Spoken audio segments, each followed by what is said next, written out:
My first summer as a camp counselor was everything that it was supposed to be until I got pushed into the pool. This sounds harmless, and it usually is, but not this time. I was cleaning leaves out of the pool before afternoon free time was about to start. 2 other guards were in the office getting ready for all the kids to come. When I was done cleaning, I turned to put the net back up on the fence. As I was turning, I was being shoved into the pool.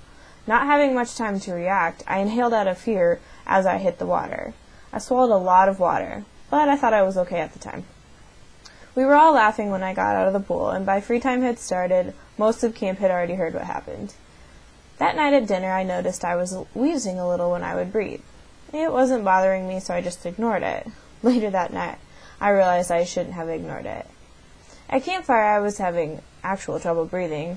It felt like campfire took hours that night, and I needed it to be over. Once campfire was over, I walked up to Fran, who's a staff member, and told her what was going on. 5 minutes later, I was in the car heading for the ER.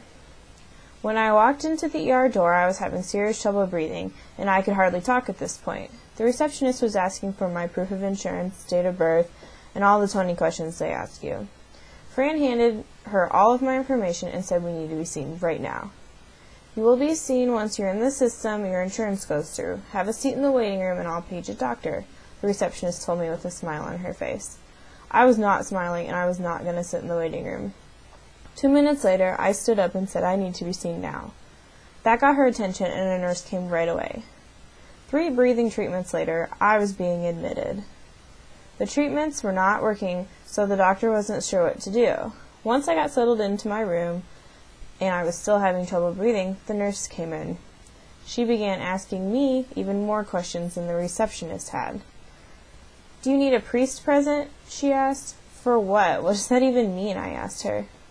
Once we got the priest issue settled and figured out I didn't need one, she asked me what my diet was. Now I found this strange because I was more concerned about breathing, not what I eat on a daily basis. "We need to know your diet so we can plan your meals," she said. That made it sound like I was staying longer than I had planned. After the question session was over, I received 12 breathing treatments through the course of the night. The doctor was still puzzled as to why I wasn't responding to the treatments.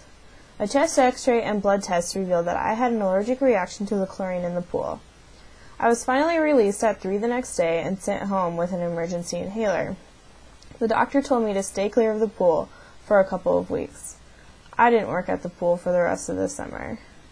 That was 3 years ago, and that didn't stop me from working at a pool. I've been a lifeguard for 5 years now. My top rule is no pushing your friends in the pool, because you never know what might happen.